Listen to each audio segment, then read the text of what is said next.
गुरुवार को उत्तरकाशी में हिंदू संगठनों की जन आक्रोश रैली पर हुए लाठीचार्ज के विरोध में आज यमुना घाटी में बाजार बंद का ऐलान किया गया है, जिसके बाद गंगा और यमुना घाटी में आज सभी दुकानें बंद हैं और व्यापारियों के साथ स्थानीय लोगों ने पुलिस प्रशासन से पथराव और लाठीचार्ज में शामिल लोगों की जांच कराने की मांग की है।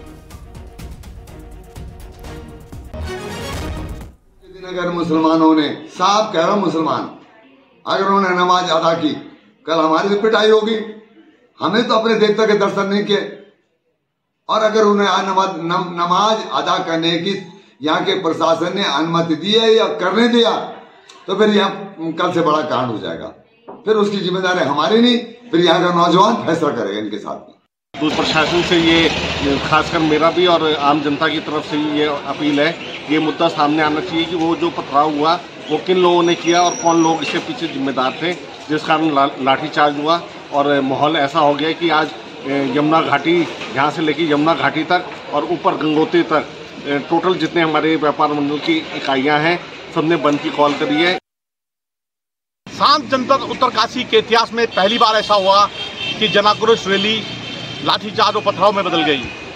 इसमें ग्राउंड जीरो पे न्यूज़ 18 है और पिछले 2 दिन से जो उत्तरकाशी बाजार है पूरी तरह से बंद है। जिला मुख्यालय पे जगह जगह दुकानें बंद हैं और पुलिस की पुख्ता इंतजाम किए गए। हम आपको देख सकते हैं किस तरह से जगह जगह पुलिसकर्मी तैनात है और जो माहौल बिगड़ा है, एक मिल्टन की बोतल जन आक्रोश रैली के दौरान मिल्टन की बोतल पुलिसकर्मी के सिर पे गिरी और उसके बाद जिस तरह से पुलिसकर्मी ने लाठीचार्ज किया और उसके बाद लाठीचार्ज होता चला गया। फिर दूसरी तरफ से पथराव बड़ी संख्या में किया गया और पूरी तरह से तनावपूर्ण माहौल में उत्तरकाशी बदल गया। हालात इस समय ये है कि जनपद उत्तरकाशी में यमुना घाटी से लेके गंगा घाटी तक जितने बाजार पड़ते हैं पूरी तरह से बाजार बंद है।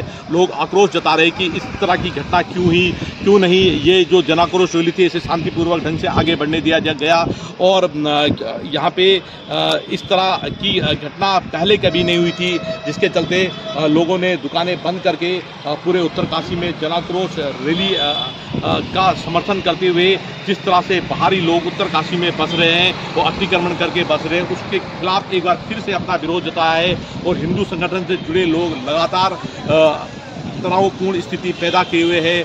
आज भी जो दर्शन भारती है उन्होंने लगातार जो प्रशासन को चेतावनी दी है कि अगर नमाज पढ़ी जाएगी तो नमाज के बाद उग्र आंदोलन हिंदू संगठन द्वारा किया जाएगा। और कल से भी बड़ा उग्र आंदोलन की चेतावनी लगातार हिंदू संगठन द्वारा दी जा रही है और जनपद में इस समय तनावपूर्ण माहौल है और इसके बीच में प्रशासन ने धारा 163 लगाई है ताकि स्थिति को नियंत्रण किया जाए। चप्पे चप्पे में पुलिस की व्यवस्था की गई है और स्थानीय लोग व्यापार मंडल मार्केट को बंद करके अपना विरोध जता रहे हैं। बलवीर परमार, न्यूज़ 18 उत्तरकाशी। कल उत्तरकाशी में सनातन धर्म रक्षक संघ की ओर से बुलाई गई जनाक्रोश रैली के दौरान भीड़ के पथराव में 8 पुलिसकर्मी घायल हुए हैं। जबकि पुलिस के लाठीचार्ज में कुछ प्रदर्शनकारियों को चोटें भी आई हैं, जिनका इलाज जारी है। मामले में एसपी का कहना है कि कल देर शाम को जिला प्रशासन ने शहर में धारा 163 लागू कर दी है और अभी स्थिति सामान्य है।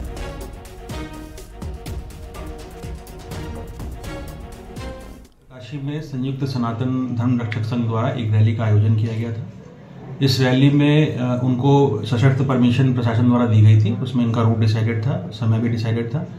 तो वो उस रूट से न जा करके दूसरे रूट से जाने के लिए बैरियर पर काफ़ी देर तक हुज्जत करते रहे।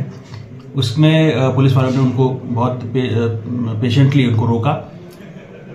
कुछ उसी प्रदर्शनकारियों में से कुछ लोगों ने पत्थरबाजी शुरू कर दी, जिसपे फिर हल्का बल प्रयोग करके उनको वहाँ से तितर-बितर करना पड़ा। इसमें हमारे कुछ पुलिसकर्मी जो घायल हुए हैं, कुल 8 पुलिसकर्मियों को चोटें आई हैं। इसके अतिरिक्त कुछ प्रदर्शनकारियों को भी चोटें आई हैं, उनकी सूची अभी उपलब्ध नहीं है। उसके बाद पूरे उत्तरकाशी जनपद में 163 BNSS की धारा लागू कर दी गई, यानी जो पहले IPC के 144 हुआ करती थी। इसमें अब 5 से ज़्यादा लोगों का समूह एक जगह एकत्रित नहीं हो सकता, धरना प्रदर्शन नहीं कर सकता, जुलूस नहीं निकाल सकता। पूरी तरह से शांति व्यवस्था यहाँ उत्तरकाशी जनपद में कायम है और मैं जनता से अपील करता हूँ कि हमारी शांति व्यवस्था कायम रखने में हमारी मदद करें।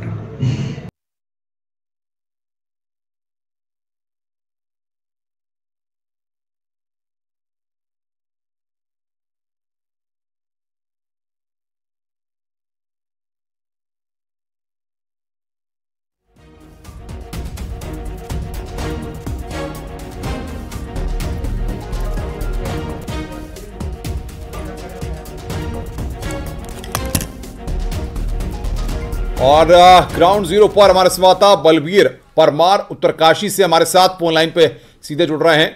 बलबीर, बताइए क्या स्थिति इस वक्त मौके पर है और पुलिस और प्रशासन के द्वारा क्या कार्रवाई की जा रही है?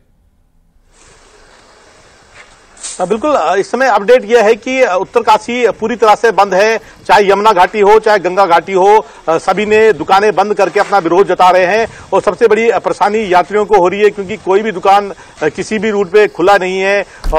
जो दुकानें हैं पूरी तरह से बंद है। और प्रशासन की हम बात करें, पुलिस की बात करें तो चप्पे चप्पे में पुलिस की व्यवस्था बनाई गई है और प्रशासन पूरी तरह से नजर बनाए हुए है। कहीं पे भी भीड़ इकट्ठा हो रही है तो उसको बिल्कुल अलग किया जा रहा है। जगह जगह पे गश्त बढ़ाई गई है और अपील की जा रही है सबसे कि कहीं पे भी कोई इकट्ठा ना हो। और धारा 163 भी लगाई गई है और सभी से अनुरोध किया जा रहा है कि माहौल को शांतिप्रिय बनाए रखने के लिए सहयोग करें, क्योंकि जिस तरह से कल घटना घटी उसके बाद जिस तरह से बयानबाजी नेताओं की आ रही है, खासकर दर्शन भाटी यहीं डटे हुए हैं और लगातार बयानबाजी कर रहे हैं। उन्होंने ऐलान किया था कि अगर नमाज पढ़ी जाएगी तो उग्र आंदोलन किया जाएगा। तो आज नमाज भी नहीं पढ़ी गई है, शुक्रवार का आज दिन था। प्रशासन ने भी अपील की थी कि आज किसी भी तरह से कहीं पे भी लोग इकट्ठा ना हो। बहुत बहुत शुक्रिया बलबीर, आपका नजर बना के रखिए, आगे भी हम आपसे अपडेट लेंगे। बलबीर हमारे संवाददाता इस वक्त की बड़ी खबर पर अपडेट दे रहे थे। उत्तरकाशी में गुरुवार को हिंदू जनाक्रोश रैली को पुलिस ने करीब 2 घंटे से ज्यादा तक रोका गया था, लेकिन इसी दौरान किसी ने एक मिल्टन की खाली बोतल पुलिस पर फेंक दी, जिसका वीडियो भी सामने आया है, जिसमें देखा जा सकता है कि मिल्टन की बोतल भीड़ में से किसी ने पुलिस पर फेंक दी, जिसके बाद ही पुलिस ने रैली में आए लोगों पर लाठीचार्ज किया था और लाठीचार्ज के बाद दूसरी ओर से पथराव हो गया था।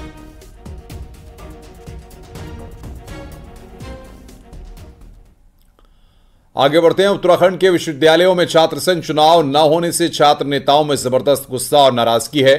शुक्रवार को कुमाऊं के सबसे बड़े कॉलेज MBPG में छात्रों ने जबरदस्त विरोध किया।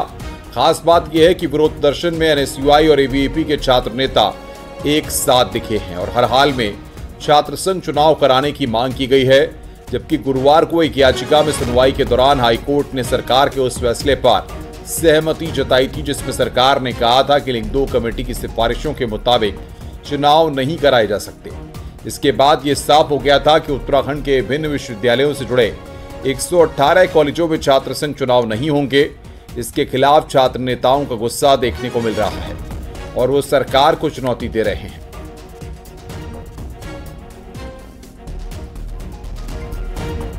की ताकत का पता नहीं है, छात्रों के हौसलों का पता नहीं है, इसलिए अभी चुनाव नहीं करा रहे। पर हम ये छात्र संघ चुनाव करा के रहेंगे, हमें चाहे कुछ भी करना पड़े। इन लोगों को अभी पता नहीं है कि हम क्या क्या कर सकते हैं। आज हमारे चुनाव नजदीक थे, सर पे थे और यहाँ पे शासन द्वारा, हाईकोर्ट द्वारा ये निर्देश जारी करा जाता है कि चुनाव नहीं होंगे, रद्द करा दिए जाएंगे। ये हमारी भावनाओं को मतलब धराशायी कर दिया। जो हमारी उम्मीद थी, एक युवा की जो उम्मीद होती है अपने देश के प्रति सोचने की, समझने की, अपने देश को आगे प्रतिनिधि बनने की, अपने क्षेत्र को, अपने समाज को, अपने राष्ट्र को आगे ले जाने की, वहाँ युवाओं के इस जो भावनाएं थी सारी मिट्टी में मिला दी। और बातचीत करने के लिए शैलेंद्र नेगी हमारे संवाददाता हमारे साथ जुड़ रहे हैं फोन लाइन पर। शैलेंद्र, फिलहाल क्या स्थिति है और क्या स्टेटमेंट छात्रों की तरफ से अब तक सामने आए हैं? देखिए, जो स्टूडेंट्स का हंगामा था वो लगातार जारी है इस कुमाऊं के सबसे बड़े कॉलेज में। उसके अलावा नैनीताल से भी ये खबर आ रही है कि वहां भी कुछ छात्र नेता जो है वो कॉलेज की बिल्डिंग पर चढ़े हुए हैं और लगातार इस बात की डिमांड कर रहे हैं कि सरकार इस बात का फैसला ले कि वो चुनाव कराएगी, छात्र संघ का चुनाव कराएगी, क्योंकि देरी सरकार के स्तर पर हुई है, ना कि स्टूडेंट्स के स्तर पर। ये सरकार को तय करना था कि जो एकेडमिक सेशन है उसके 6 से 8 हफ्ते के भीतर सभी छात्र में चुनाव कराने हैं, लेकिन सरकार ने खुद ही डेट जो है 25 अक्टूबर की दी और उसके बाद सरकार खुद अपना पक्ष हाईकोर्ट में रख रही है कि लिंग 2 कमेटी की सिफारिशों के मुताबिक वो चुनाव नहीं करा सकते, क्योंकि एकेडमिक सेशन शुरू हो चुका है और उसके साथ ही जो आपके एग्जाम का शेड्यूल है वो भी जारी हो चुका है, इसलिए अब चुनाव नहीं कराए जा सकते। लेकिन छात्रों की एक ही मांग है कि सरकार चाहे पुनर्विचार याचिका हाईकोर्ट में दायर करे या फिर कोई फैसला ले या फिर सुप्रीम कोर्ट का दरवाजा खटखटाए, लेकिन कुल मिलाकर छात्र संघ चुनाव का रास्ता साफ होना चाहिए, क्योंकि बहुत सारे नेता हैं जो छात्र संघ चुनाव लड़ना चाहते हैं और लंबे समय से ये चुनावी तैयारियों में जुटे हुए थे। और यही वजह है कि गुस्सा आप देखने को मिल रहा है। जैसे जैसे अगर सरकार इस पर फैसला नहीं लेती है तो सरकार का गुस्सा और छात्रों का गुस्सा भी देखने को मिलेगा। लेकिन फिलहाल जो कॉलेज प्रशासन है उसने यह एश्योरेंस दिया है कि उन्होंने जो छात्रों की डिमांड है वो उच्च शिक्षा मंत्री धन सिंह रावत को भेज दी दी है। उसके अलावा जो डायरेक्टरेट हायर एजुकेशन है उसको भेज दी गई है और कल तक इस पर कोई ना कोई फैसला होने की उम्मीद है, ऐसा कह के छात्रों को शांत करने की कोशिश की गई है।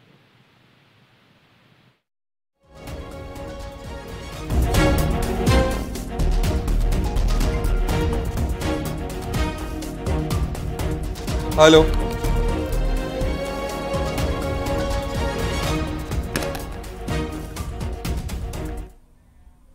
आगे बढ़ते हैं। अल्मोड़ा में छात्र संघ चुनाव की मांग को लेकर कुछ छात्र एसएसजे यूनिवर्सिटी की छत पर चढ़ गए और जमकर हंगामा किया। छात्र संघ चुनाव की मांग को लेकर छात्र आंदोलित हैं। वहीं विश्वविद्यालय से लेकर बाजार तक शिक्षा मंत्री धन सिंह रावत के खिलाफ प्रदर्शन किया। छात्रों की मांग है कि जल्द छात्र संघ चुनाव की डेट घोषित हो। छात्र कल रात से ही धरना दे रहे हैं।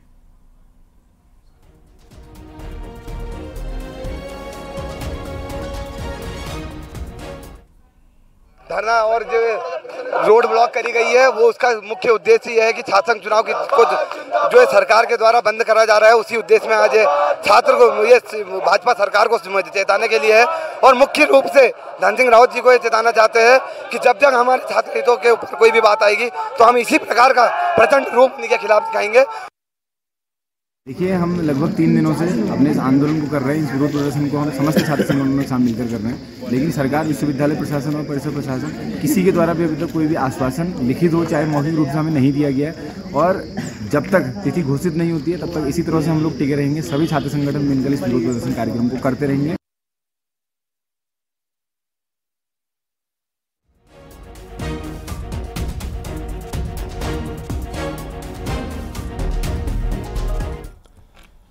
उधर बागेश्वर में भी छात्र संघ चुनाव की मांग को लेकर कल शाम से ही छात्रों का प्रदर्शन चल रहा है। तो प्रदर्शन कर रहे कई छात्र और छात्राओं की तबीयत आज बिगड़ गई, जिन्हें अस्पताल में भर्ती कराया गया है।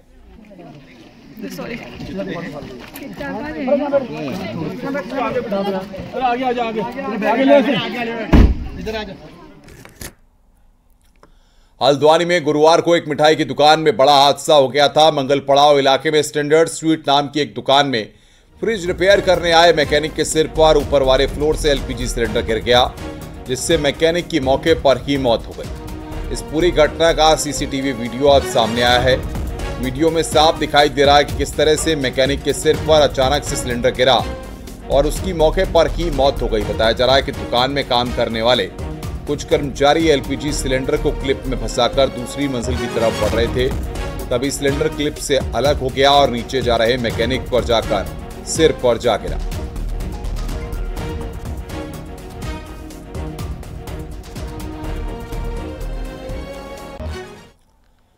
जोशीमठ में बीते साल हुए भूधसाव से प्रभावित परिवारों को मुआवजा दिया जा रहा है। 9 वार्डों के लगभग 216 परिवारों को अभी तक मुआवजा दिया जा चुका है।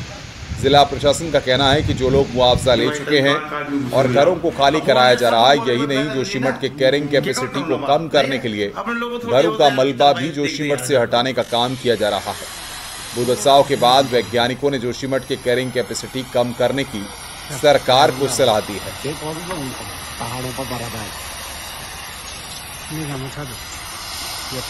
पेमेंट लिया है उनका, ये एक शिकायत यहाँ पे आई थी कि पेमेंट लेने के बाद भी वो यहीं पे निवासरत है। तो आज एसडीएम साहब को निर्देशित किया गया है, शासन आदेश के तहत जो व्यवस्था की गई थी उसमें जिन्होंने भी धनराशि प्राप्त की है उनका चिन्हीकरण करते हुए शासन आदेश के अनुसार कार्यवाही करें।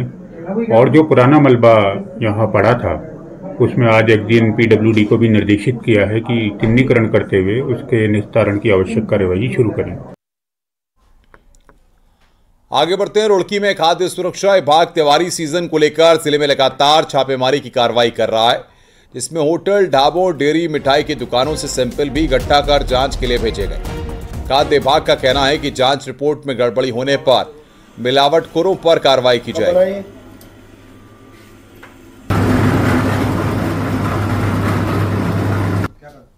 हमारे आयुक्त महोदय के उत्तराखंड खाद्य सुरक्षा प्रशासन की ओर से निर्देश दिए गए थे कि त्योहारी सीजन को देखते हुए जो भी फूड सेफ्टी के जो वेंडर है, होटल है, ढाबे हैं और हमारी जो बाहर से आने वाली मिल्क एंड मिल्क प्रोडक्ट के जो वाहन है उसकी चेकिंग की जाए। उसके लिए हमारे द्वारा टीम गठित की गई है संपूर्ण जनपद के लिए, जो लगातार मॉनिटरिंग कर रही है और ये कार्रवाई हमारे साथ त्योहारों में अधिकतर स्पेशली ड्राइव के रूप में चलेंगी, जिसमें हमें संपूर्ण टीम हमारे साथ भी चलती है। आगे बढ़ते हैं। नैनीताल में किसानों को बांटे जाने वाले बीज पर सवाल उठे हैं, जिसकी शिकायत के बाद कुमाऊं कमिश्नर ने उद्यान विभाग भीमताल के बीज गोदाम पर छापा मारा। कमिश्नर दीपक रावत ने बताया कि कई गड़बड़ी पाई गई हैं, न तो बारकोड स्कैन हो रहा है और न ही कहां से बीज लिया गया, इसकी भी जानकारी नहीं है। कमिश्नर ने इस गोदाम को सील कर दिया है और जांच करने की बात कही। अगर ये क्या उसको रोल थोड़ी है, कौन खरीद रहा है उसका क्या रोल है।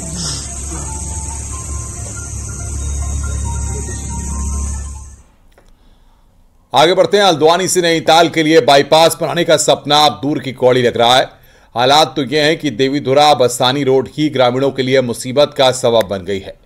क्या है ये पूरा मामला, आइए इस रिपोर्ट के जरिए देखते हैं।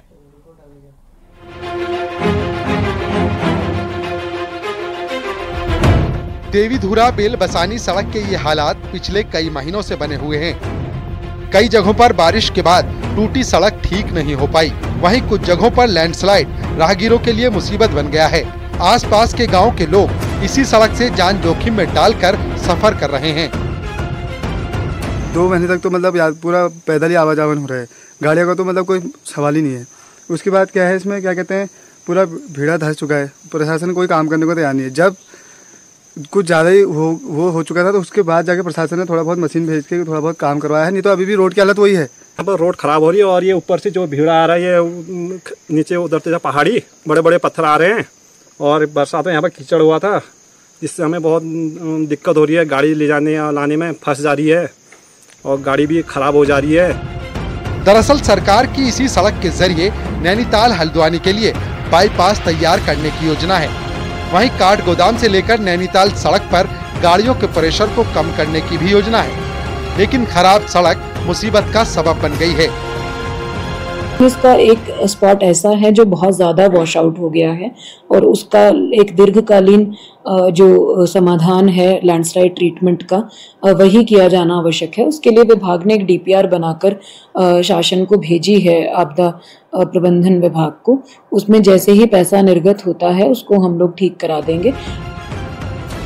देवीधुरा बेल बसानी सड़क के हाल खराब हैं और लोग परेशान। हालांकि कुछ हद तक सड़क को काम चलाऊ बनाया गया है, लेकिन सड़क पूरी तरह कब ठीक होगी ये कोई नहीं जानता। न्यूज़ 18 के लिए नैनीताल से वीरेंद्र बिष्ट की रिपोर्ट।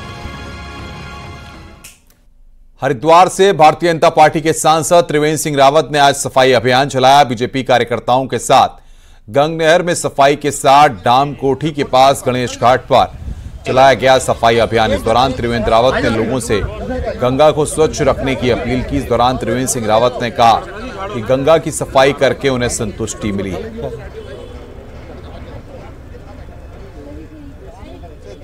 हर घर की सहभागिता जरूरी है।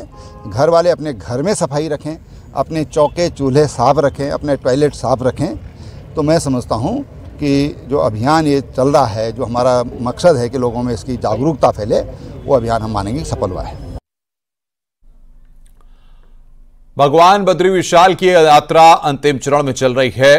कपाट बंद होने में मात्र 22 दिन बचे हुए हैं, लेकिन इन दिनों बद्रीनाथ धाम में हर दिन 9000 से ज्यादा तीर्थयात्री दर्शनों के लिए पहुंच रहे हैं। बद्रीनाथ धाम में की यात्रा का आंकड़ा 12 लाख से पार हो चुका है।